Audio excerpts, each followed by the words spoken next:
Halo, assalamualaikum warahmatullahi wabarakatuh. Perkenalkan, saya Marwa Akbar. Di sini saya ingin memaparkan terkait dengan siapa sih Ibnu Khaldun dan bagaimana pemikirannya terhadap perkembangan pendidikan di Indonesia saat ini. Secara historis, pendidikan dalam arti luas telah mulai dilaksanakan sejak manusia ada di muka bumi ini.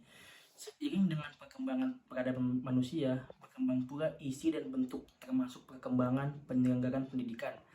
Jadi dalam praktek teknis, pendidikan adalah proses pemajuan masyarakat melalui lembaga-lembaga pendidikan, sekolah,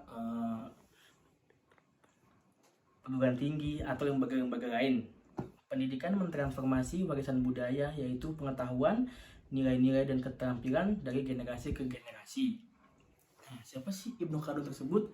Jadi Ibnu Khaldun adalah seorang tokoh besar dalam dunia Islam, yang mana beliau berhasil berkontribusi besar dalam dunia keilmuan, sehingga pemikir-pemikir barat pun mengakui keberadaan beliau. Ibnu Khaldun dipandang sebagai salah satu ilmuwan muslim yang kreatif menghidupkan khazanah intelektualisme Islam pada periode pertengahan. Nah, reputasi keilmuan Ibnu Khaldun secara realitas memang diakui dan dikagumi oleh kaum intelektual, baik dari kalangan barat maupun timur. Banyak predikat yang disandangkan kepada Ibnu Khaldun. Kadang disebut sebagai seorang sejarawan, ahli filsafat sejarah, sosiologi, ekonom, geografer, ilmuwan politik, dan lain-lain.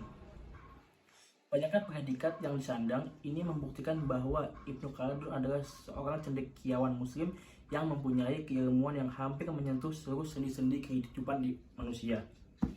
Nah, Ibnu Khaldun berpendapat bahwa pendidikan berusaha untuk melahirkan manusia atau masyarakat yang berbudaya serta berusaha untuk melestarikan eksistensi masyarakat yang akan datang.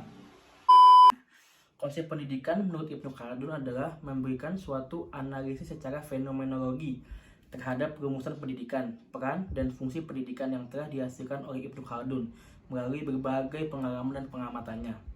Ibnu Khaldun mencoba menghubungkan antara filsafat dengan pendidikan, sosiologi dengan pendidikan, ilmu dengan pendidikan, lalu kebudayaan dengan pendidikan. Pentahapan kebudayaan dan cara-cara memperoleh ilmu pengetahuan. Nah, konsep pendidikan menurut Ibnu Khaldun sebagaimana yang sudah saya paparkan, apabila dikaitkan dengan Undang-Undang Nomor 20 Tahun 2003 tentang Sistem Pendidikan Nasional, maka pendidikan di Indonesia seharusnya dapat mewujudkan sumber daya manusia yang berkualitas, yaitu masyarakat yang berbudaya. Pendidikan adalah usaha sadar dan terencana untuk mewujudkan suasana belajar dan proses pembelajaran agar peserta didik secara aktif mengembangkan potensi dirinya untuk memiliki kekuatan spiritual keagamaan, pengendalian diri, kepribadian, kecerdasan, serta akhlak mulia. Nah, dari berbagai pemaparan tadi yang saya sampaikan, walaupun Ibnu Khaldun lahir pada abad ke-14, nampaknya justru beliau yang merumuskan konsep pendidikan. Bagaimana untuk mewujudkan generasi yang berkualitas atau yang sekarang sedang sangat dipopuler dengan menggunakan perkataan sumber daya manusia yang berkualitas. Nah, baik, sekian pemaparan saya terkait dengan pemikiran Ibnu Khaldun, siapa sih Ibnu Khaldun, dan apa dampaknya terhadap perkembangan pendidikan di Indonesia saat ini. Jika ada kurangnya mohon maaf. Jika ingin berdiskusi, silahkan komen di komentar di bawah ya. Terima kasih. Wassalamualaikum warahmatullahi wabarakatuh.